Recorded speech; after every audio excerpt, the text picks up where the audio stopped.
cast aside by her pack. Loved by the beast. Beloved of the beast. Chapter 1. Karin knew the exact sound a heart makes when a door closes on it forever. It was the iron latch of the Moonhollow gate slamming home, the echo of boots turning away, the hush of wolves pretending they could not smell her tears. By decree of the Alpha, Elder Reese intoned, voice formal as frost, you are cast out. You broke rank.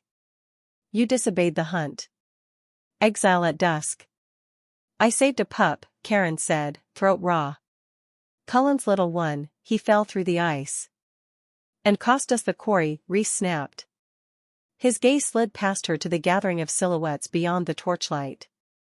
None of them stepped forward. Not Lisa, who had shared a den with Karin 2 winters. Not Cullen, whose child still breathed because she'd gone into the river after him. Even the Alpha, high on the ridge, kept his arms folded, a stone on a throne of pines. Karin's wolf pressed against her skin, restless, confused. Pack is safety. Pack is law. She had believed that since the first time she'd howled in chorus, a note braided into something larger. Now the chorus refused her. They cut her palm on the standing stone, tradition, finality, blood blooming in the torchlight. The mark on her wrist, the pale crescent from her first shift, pulsed once as if in protest, then stilled. Someone shoved a bundle at her, a cloak, a waterskin, a knife, the standard mercy of their cruelty. Dusk gathered purple along the tree line. The gate yawed.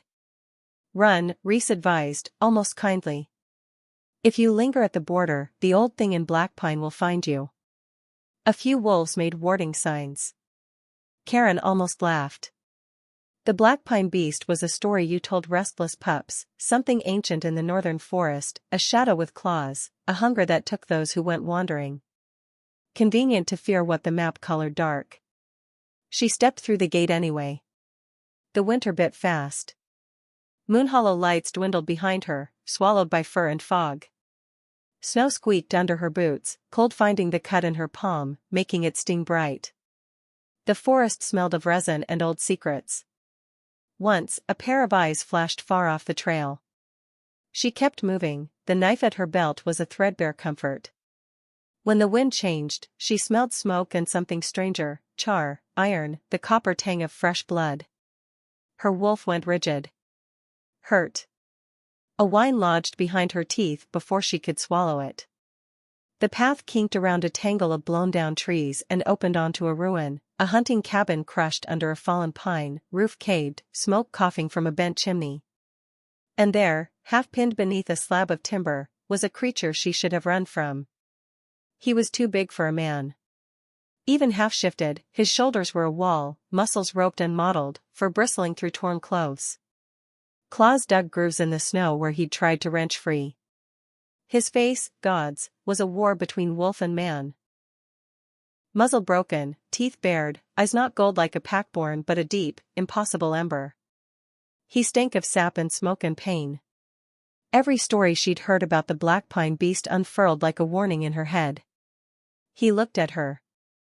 The ember eyes narrowed, not with mindless hunger but with something awful and alive, calculation. He didn't snarl. He didn't beg. He just breathed in, as if tasting her name off the air. Karin's pulse tried to climb out of her throat. If you lunge, she said, voice too steady for her bones, I'll cut. A rumble rolled through his chest. It wasn't threat so much as disagreement. The wind shifted again, and she caught a fresher scent beneath the hurt, a human boy, small, terrified. Karin dropped into a crouch, peering under the wreckage. A pair of eyes glittered back, wide with shock. The boy clasped a splintered bough. His shoulder was trapped under the same timber that pinned the beast. Karin's choice lay in the snow between them, simple as a coin. Leave them both and live, maybe. Or lift, and get eaten for the trouble. Moon curse me, she muttered, and slid her knife under the wedge where wood met stone. The beast's ears flicked. He watched her grip the timber, watched her plant her boots, watched the tremor in her arms. Then, with a sound that was almost a word strangled into a growl, he shoved. Muscles bunched, veins standing like cables. the log groaned. The boy cried out. Snow dusted Karin's lashes. She screamed through her teeth and heaved. The timber moved. It moved enough. Out, she shouted. The boy wriggled free, scrambling on hands and knees. The log slammed back down, harder than before. The shock threw Karin backward. The beast roared, raw, ragged, and went very still. Silence punched the clearing. Smoke curled from the chimney like a question mark. The boy clutched at Karin's sleeve, lips blue. He dragged the tree when it fell, he stammered. Kept it from crushing me. Karin stared at the beast, at the fur matted with sap, at the blood mixing with snow. The ember eyes slid back to her, dulled with pain. Don't make me regret this, she said to both of them, and set her knife to cutting branches into a lever. The beast huffed, another almost word. It sounded like a dare. When the log finally rolled enough to free his hip, he sprawled on his side, panting steam. The human in him was a ruin of scars, the wolf in him refused to yield. Up close, Karin saw the branded ring on his forearm, old and black, like iron had kissed him once and never quite let go. Can you stand? She asked. His mouth curled as if at a private joke. He tried. Failed. The world narrowed to the three of them, exile, stranger, monster. Snow fell with the soft insistence of time. Karin shrugged off her cloak and threw it over his shoulders. You're freezing, the boy whispered. I'm stubborn, she corrected, and met the beast's ember gaze head-on. If you eat me later, at least be warm now. For the first time, something like surprise flickered through those impossible eyes. Then he lowered his head, as if accepting terms of a truce neither of them had language for. Somewhere behind her, Moonhollow's gate would be cooling in its hinges. Ahead, the Blackpine forest breathed out a long, dark story. Karin's place in it began with this, cast aside by her pack, and kneeling, unafraid, beside the beast. Chapter 2. The ruin stank of sap and ash. Snow drifted through the collapsed roof, dusting shattered beams and a hearth still coughing smoke. Karin dragged the boy inside first, propping him against a splintered chair. His arm was bruised but not broken. The beast, Bruno, the name came later, was heavier than stone. Every muscle in Karin's back screamed as she wedged timbers, pulled at his shoulders, and heaved until his body rolled fully into the wreckage. He didn't fight her. He simply let her do it, ember eyes watchful, unblinking. She tore blankets into strips, binding the gash at his side. The blood steamed, thick and black as tar, refusing to clot under her touch. What is he? The boy whispered, voice trembling. Karin tied the last knot, meeting those burning eyes. Alive. For now. Bruno rumbled low in his chest, something like agreement, though his mouth never shaped the words. Yet the sound carried meaning all the same. She felt it in her ribs, in her wolf. Alive. Because you chose it. Hours crawled. Karin stoked the hearth back to life, boiled snow for water, fed the boy what little dried meat she had left. Bruno never slept, though he faded in and out of pain, breath rattling like an animal dragged too long across stone. When dawn bled pale through the cracks in the roof, the boy stirred. He saved me, he murmured. The tree fell, he shoved me clear. It crushed him instead. Karin turned back to the beast.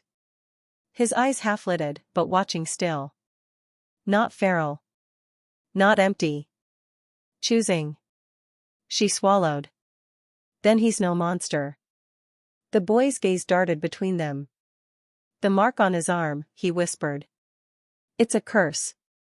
I've heard hunters speak of it, iron branded by witches to chain a wolf between man and beast. He's trapped. Half one, half the other. That's why they fear him.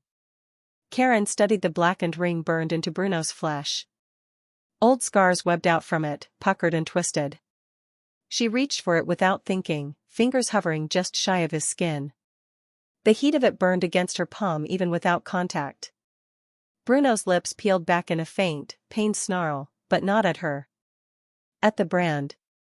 At the story it told. Her wolf rose in her chest, restless, recognizing the weight of exile in another shape.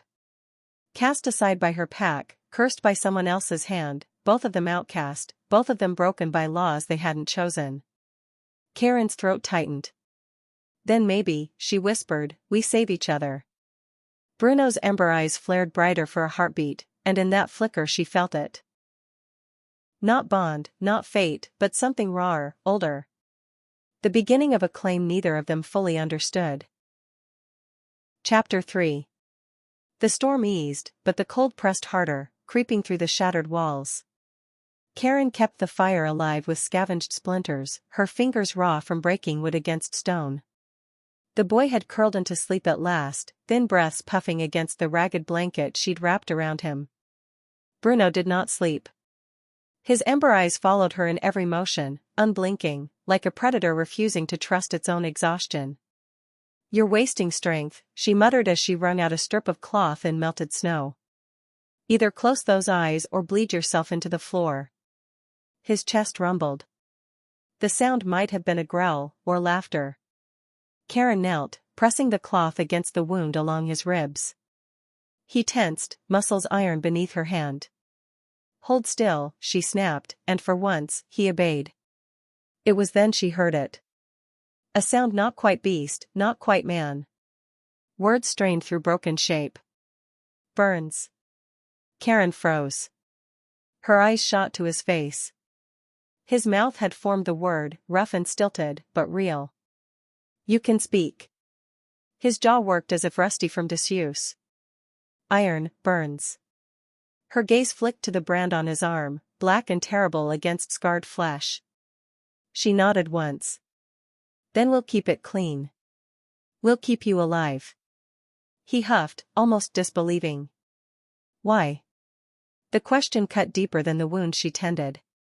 Karin swallowed hard. Because I know what it is to be thrown away. Because you saved a child when you could have let him die. That's reason enough. For the first time, the ember in his eyes softened, if only a fraction. She shifted closer, wringing out the cloth again. What's your name? Silence. Then, a rasping whisper, hoarse from more than pain. Bruno. The name felt heavy, old. A name dragged through ash. Karin said it aloud, steady. Bruno. I'm Karin. Something flickered in his gaze, and he gave the barest nod, as if the exchange had bound them in some unspoken law older than Pax. Through the long hours before dawn, she sat at his side. He spoke no more, but each time his breathing stuttered, she pressed her hand to his shoulder until it steadied. And each time her wolf whispered enemy, her heart whispered no. By the time the first thin light sliced through the ruined roof, Bruno's eyes had closed at last. Not in death. In trust. Karin leaned back against the splintered wall, exhaustion pulling her down, and allowed herself to believe, for the first time since exile, that perhaps the wild had not cast her out to die, but to find him. Chapter 4. The morning light poured weakly through the holes in the roof, silver against the snow. Karin stirred awake to the sound of wood creaking. Bruno was moving. He braced an arm against the floorboards, muscles trembling as he tried to push himself upright. His breath came harsh, like every inhale scraped fire along his ribs. Stop, Karin ordered, scrambling to his side. You'll tear yourself apart. His eyes flicked to her, defiant, burning still despite the pain. Must, stand. You'll bleed out before you take 3 steps. She shoved against his shoulder, not enough to topple him, but enough to remind him she wasn't afraid. Lie back, Bruno. The name rooted him. His chest heaved, and after a long, tense beat, he lowered himself again. The boy, now fully awake, edged closer, his wide eyes darting between them. He's cursed, isn't he? Karin nodded. That brand on his arm, it holds him between forms. The boy's voice dropped to a whisper. The hunters say he's a punishment. That he belonged to no pack, so the witches bound him to the forest. Half man, half wolf, never whole. Bruno growled low, a sound that made the boy flinch. Karin didn't move. Is that true? She asked quietly. His lips curled, exposing teeth. Half is lie. The words came slow, dragged over gravel. Beast is curse. Man is forgotten. Karen's heart ached. Forgotten. Cast aside. She recognized the shape of that wound. Then we'll remember, she said, her voice steel. Bruno's gaze held hers, fierce and searching, as though weighing whether to believe a promise so simple. The boy shifted nervously, pulling his ragged bow tighter against his chest.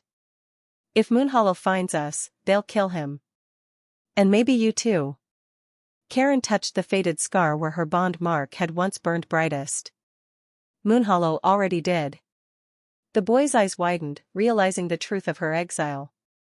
Bruno's ember gaze softened a fraction more, like a crack forming in a wall long thought unbreakable. Karin rose, adjusting her cloak. Then we need a plan. Food, shelter, a place to hide until he heals. And after that. Her wolf stirred, answering a pull she hadn't felt before. A pull not of bond, but of choice. After that, she finished, we see what beast and exile can build together. Bruno's chest rumbled, not quite a growl, not quite a laugh. A sound that belonged to neither curse nor legend, but to him. Chapter 5. Karin left the ruin at dawn, the boy still curled in sleep and Bruno watching her with those ember eyes that never seemed to close. She'd fashioned a crude spear from a broken beam and her knife, enough to bring down a hare or startle off a scavenger. The forest was quiet in that way that felt wrong, birds hushed, branches still, snow heavy on every bough. Her wolf prickled under her skin. Watched.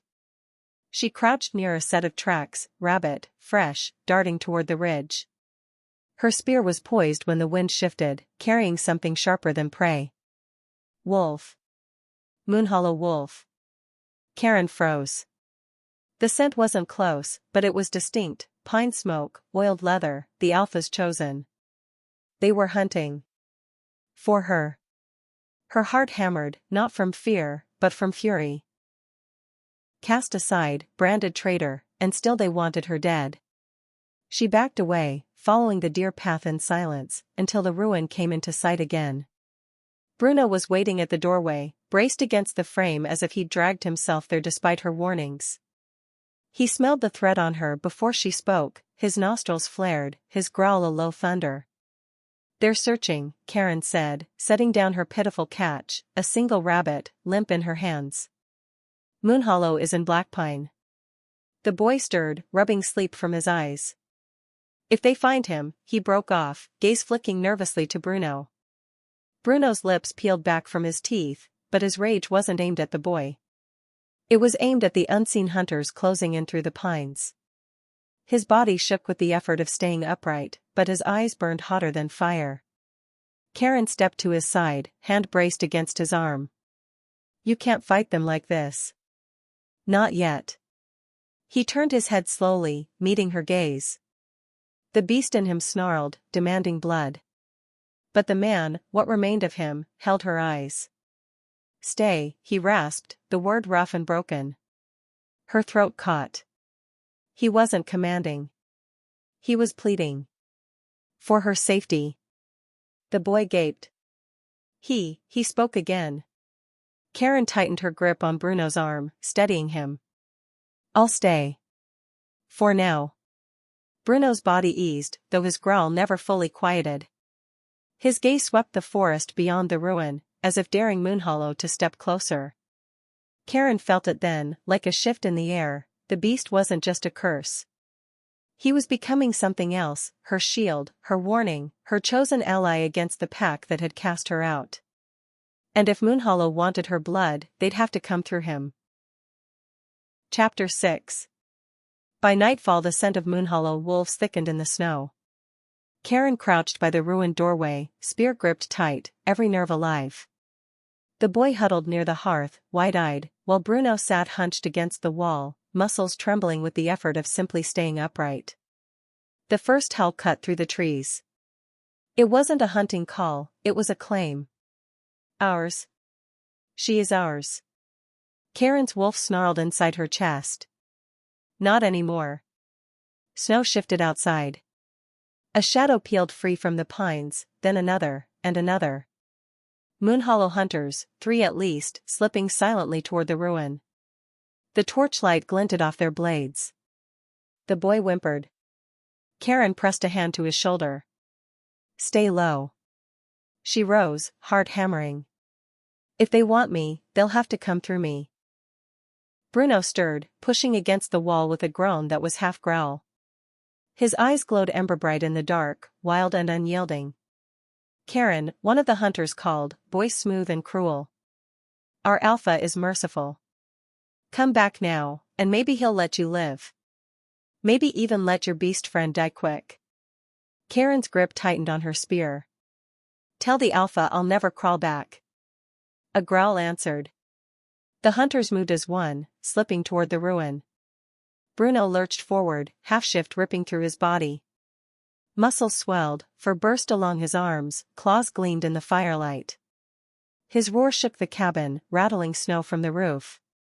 The boy screamed, covering his ears. Karin stood her ground.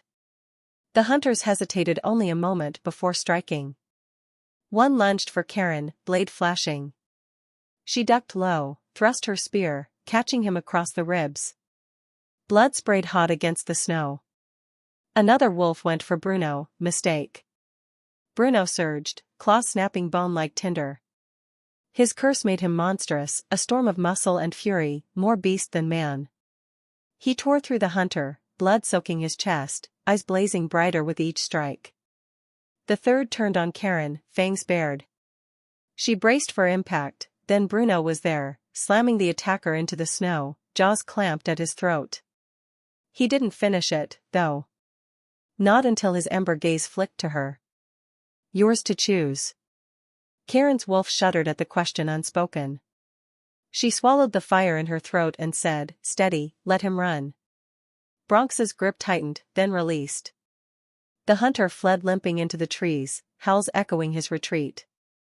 Silence fell, broken only by the boy's ragged breaths and the hiss of the fire. Snow drifted through the ruined roof like ashes. Bruno sagged against the wall, chest heaving, body shaking from the curse's toll. Karin caught his arm, steadying him, even as his blood ran hot across her hands. You're not just a beast, she whispered fiercely. You chose mercy. His ember eyes met hers, softening for the first time. You chose me. And for the first time since Exile, Karin realized it was true. Chapter 7. The hunter's howls faded into the distance, leaving only the hush of falling snow. Karin guided Bruno back into the ruin, his weight crushing against her shoulder, each step a battle. He was burning hot, too hot, curse fire coursing through his veins, sweat steaming from his skin despite the winter air. The boy scrambled to help, tugging aside broken beams and blankets to make space. His small voice trembled. He fought for you. For us. I've never seen anything like it. Karin lowered Bruno against the wall, her hands slick with his blood. She tore more cloth, binding wounds she knew should have killed any other wolf. Yet still he breathed, ember eyes dim but unextinguished. Stay with me, she ordered, pressing against the gash in his side. You don't get to quit now. His lips curled faintly. Alpha voice. She froze, then huffed a shaky laugh. Then obey it. For a long moment, he did, breathing rough but steady, eyes holding hers with something she couldn't name. The boy crouched nearby, bow clutched in his lap. Moonhollow will come again. If they learn he lives, if they know you're with him, they'll call you traitor forever. Karin sat back, wiping blood across her cloak, meeting the boy's gaze with fire of her own. They already did. Let them choke on their own lies. Bruno stirred at her words, a rumble rising from his chest. Traitor, he rasped, the word twisted, broken. He met her eyes, ember glow flickering. Or free? Karin's heart slammed. She saw him then, not just the beast, not just the curse, but the man beneath. A wolf who had been bound, forgotten, forced into legend. And still, despite everything, he fought not for himself but for her. Her hand found his scarred forearm, careful over the cursed brand. "Free," she said, fierce. "We're free." Something passed between them, quiet as breath, strong as iron snapping. Her wolf stirred, not with the false pull of a pack bond, but with something older, wilder. A choice. Bruno closed his eyes, exhaling like he'd been carrying that word, free, for longer than she could imagine. The boy, still staring, whispered, "Maybe you weren't cast out at all, Karin. Maybe you were sent here." To him. Karin looked at Bruno's scarred face, at the ember glow softening under her touch, and for the first time, she believed it. Chapter 8. Morning dripped gold through the splintered cabin roof. Karin woke to the crunch of snow shifting under heavy steps. Her hand shot to the knife at her side, but it wasn't Moonhollow. It was Bruno. He was on his feet. Barely. His body trembled with effort, blood still darkening the bandages she'd tied, but he stood tall enough to fill the broken doorway. For the first time she saw him in full morning light, broad-shouldered, scars mapped like rivers across his chest, the cursed brand glaring black against skin that had been forged through fire. A man and a wolf, trapped in the same shape, refusing to bow to either. "You should be lying down," she said, rising. He turned his ember eyes to her, fierce and unyielding. "Hunt." Karin blinked. "You want to hunt?" "Need." His voice rasped, words like stones dragged over gravel. "Food." "Strength." "Not, wait." The boy stirred from the hearth. "He'll collapse out there." But Karin saw the truth in Bruno's eyes. If she kept him inside, he'd wither under the curse. He needed the forest. He needed to feel his own teeth in the world again. "Then we go together," she said. Bruno's head dipped once. Agreement. Trust. The forest was alive again, birds chattering, wind scattering scents across the snow. Karin's wolf prickled under her skin, alert to every twitch of branch. Bruno moved beside her, heavy-footed but steady, his presence like a storm walking on two legs. She caught the trail of a stag first, prints deep in the snow, scat still steaming. She gestured, and they followed silently. Bruno crouched low, his body half-shifting as fur rippled down his arms, claws gleaming. When the stag appeared between the pines, breath fogging in the cold, Bruno didn't charge. He looked at her. Waiting. Karin's chest tightened. He could have taken it in a heartbeat, but he held back, giving her the choice. She knocked her makeshift spear, inhaled, and threw. The wood sank into the stag's shoulder. It staggered, bolting, straight into Bruno. He was a blur, curse fire in motion. One strike, claws raking, and the beast dropped in a spray of snow. Bruno crouched over the kill, chest heaving, blood staining his mouth. Karin approached slowly, wary of the wildness burning off him. His eyes lifted to hers, ember-bright, feral, and then softened. He stepped back, letting her place her hand on the stag's flank. Together, they finished it cleanly. The boy would eat. Bruno would heal. And Karin, she felt her wolf stir with something fierce and undeniable. Not bond. Not command. Something chosen. Bruno wiped his mouth with the back of his hand, gaze never leaving hers. Together, he said, voice low, certain. Karin nodded, her throat tight. Together. The word felt like a vow, binding not by fate, but by fire. Chapter 9. They hauled the stag back through the snow, the boy trailing behind with wide, awestruck eyes. Karin's muscles screamed from the weight, but Bruno bore most of the burden, staggering only once before gritting his teeth and pushing on. Inside the ruin, they carved the meat by the fire. Karin's hands were practiced, quick, but she kept glancing at Bruno. Every time the knife slipped, he caught it, steadying her wrist with a hand hot as embers. Not rough, not commanding. Just, steady. The boy devoured his portion, finally sleeping heavy against the hearth. Karin rinsed the blood from her hands in melted snow, shivering as the cold bit her skin. Bruno crouched nearby, smoke curling around his scarred shoulders, the fire painting his brand a stark black. "You should rest," she told him. He shook his head. "Hunters. Close." Her stomach nodded. She'd scented them too, the faint whiff of Moonhollow smoke carried on the wind. "They won't stop." No, his voice was rough, but his eyes burned with certainty. "But neither do we." For a long moment the fire popped, throwing sparks between them.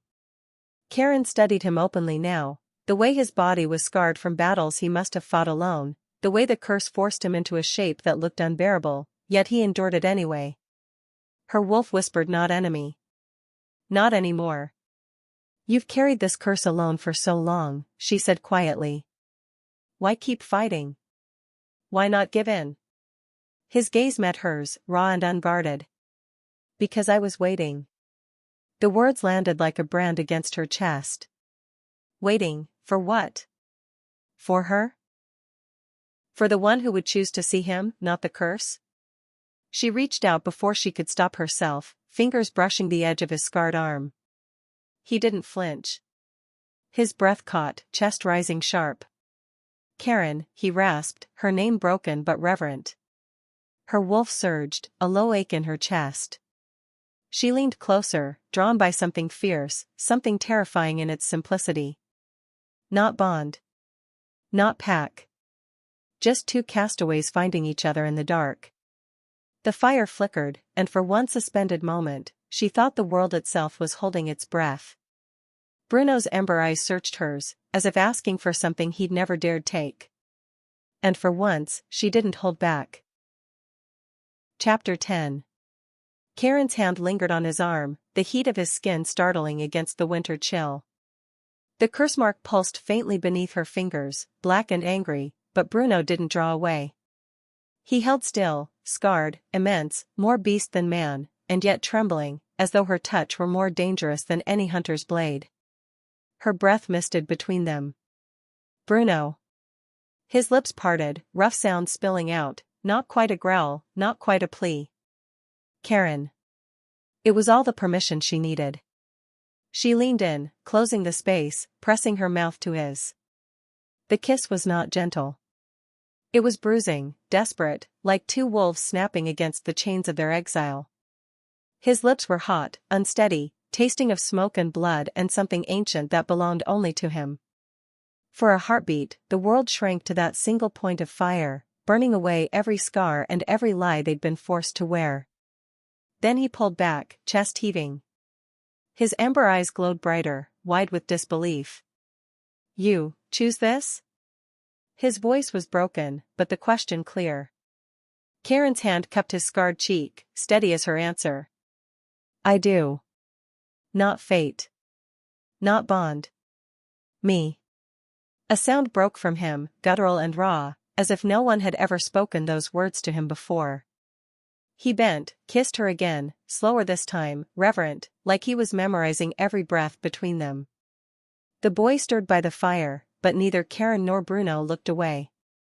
For that moment, they weren't curse and exile, weren't legend and traitor. They were just two wolves who had chosen each other in defiance of the world. A twig snapped outside. Karin tore herself from the kiss, instincts flaring. Bruno's head snapped toward the sound, every muscle taut, curse fire sparking in his veins. The boy sat up, eyes wide.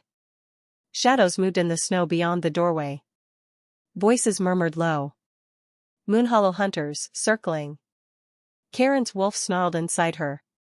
She glanced at Bruno, his wound still raw, body trembling, but his eyes burned with that same ember fire.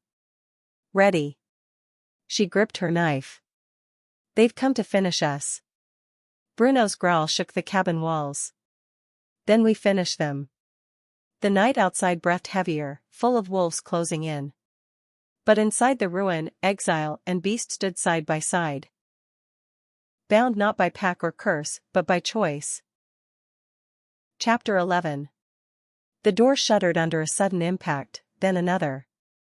Snow burst in through the cracks, torchlight slashing the dark. Moonhollow voices snarled outside, blades clinking, boots crunching in the drifts. Come out, Exile, a hunter bellowed. Bring us the beast, and maybe the alpha will spare your hide. Karin's pulse hammered. She planted herself before the doorway, knife in hand. Over my corpse. Bruno rose behind her, his shadow swallowing hers. His body shook with the effort of standing, but the ember light in his eyes was no longer dulled by pain, it blazed, feral and furious. The curse writhed beneath his skin, fur rippling, claws bursting from his hands. He was neither man nor wolf, he was something more, something Moonhollow feared enough to make into legend. The door splintered inward. 3 hunters spilled through, fangs bared, steel flashing. Karin struck first. She slashed low, steel meeting thigh, blood spraying hot across the snow-dusted floorboards. A wolf howled, staggering back. Another lunged for her throat, only to be ripped sideways by Bruno. The cabin exploded into violence. Bruno moved like the storm itself, cursefire fueling every strike. His claws shattered blades, tore through armor, slammed wolves into the broken walls with bone-cracking force. He fought not as an alpha demanding obedience, but as a beast protecting something he'd chosen. Karin fought at his side, knife flashing in tandem with his claws. The boy scrambled to the hearth, clutching his bow, loosing arrows that clattered off armor but distracted enough for Karin's blade to strike true. But the hunters kept coming. More shadows filled the doorway, howls rising into a fever pitch. One wolf barreled through, catching Karin across the ribs. Pain ripped through her side, hot and blinding. She staggered, blood blooming across her cloak. Karin. Bruno's voice broke the air, more beast than man, the curse twisting his words. He surged, curse burning brighter than flame, and tore the attacker off her with a roar that rattled the forest itself. The curse poured through him unchecked now, his body monstrous, eyes blazing like twin coals. The hunters faltered at the sight, their bravado cracking. Karin forced herself upright, gripping her knife, blood running hot down her side. She looked at Bruno, half afraid, half awed. He was terrifying, unstoppable, yet when his eyes met hers through the chaos, she saw it. The man inside the beast. The ember that chose her. Bruno, she shouted over the clash of steel and claws. You're not a curse, you're mine. The words cut through the storm raging in him. His growl shifted, lower, steadier. He turned back to the hunters with a roar that shook snow from the roof. Fear finally cracked their ranks. One fled, another faltered long enough for Karin's knife to pierce his chest. The last staggered back into the storm, howls fading into the trees. And then, silence. The ruin reeked of blood and ash, snow falling soft through the shattered roof. Karin slumped against the wall, clutching her wound. Bruno loomed over the bodies, chest heaving, cursefire dimming as the fight drained from him. Slowly, painfully, his form receded, fur giving way to scarred skin, claws retracting, ember eyes softening. He stumbled, catching himself against the wall. When he looked at her, his voice was ragged, almost human again. Karin, safe? She laughed, a broken, bloody sound. Safe enough. Bruno crossed to her, lowering himself until their foreheads touched, his breath hot against her skin. For a moment, the world was only them, exile and beast, survivor and storm, bound by a choice neither pack nor curse could break. Outside, Moonhollow's howls still echoed faintly in the distance. But inside, the ruin pulsed with a new truth. They hadn't just survived. They had claimed each other. Chapter 12. The ruin smelled of blood and smoke. Karin leaned against the splintered wall, pressing cloth to her side. Each breath was fire, but she kept her eyes on Bruno. He stood in the doorway, chest heaving, ember glow fading as the curse retreated. For the first time since she'd found him, he looked, weary, but not monstrous. The boy crouched at her side, hands shaking as he tied a makeshift bandage over her wound. You shouldn't move, he whispered. Karin forced a smile. Neither should he. Bruno turned, gaze flicking to her. He crossed the ruined cabin with halting steps, each movement heavy with pain. When he knelt before her, she reached up instinctively, fingers brushing his scarred cheek. He flinched, but didn't pull away. You fought for me, she murmured. Not because of a bond. Not because of a pact. Because you chose to. His jaw clenched, as though forcing words through the broken gate of his throat. Curse, wanted blood. His eyes burned, raw with shame. You stopped me. Again. Karin shook her head. No. You stopped. The curse doesn't own you, Bruno. You're more than what they made you. The boy stared between them, wide-eyed. The story said the beast couldn't be tamed. Karin managed a smirk through the pain. Then the stories were wrong. Bruno's hand covered hers, rough and hot, his touch tentative, as if afraid he'd shatter her. Karin. He faltered, words strangled by years of silence. But his eyes said the rest. Gratitude. Fear. Want. She squeezed his hand, steady. You don't need to say it. I already know. That night, the three of them stayed close by the fire. The boy slept deeply, safe for the first time in days. Bruno dozed in half-shift, curse quiet at last, his body curled protectively near hers. Karin lay awake, staring at the ruined roof where stars glittered faintly through the snow. She thought of Moonhollow, of the pack that had cast her out. She thought of the curse branded into Bruno's flesh.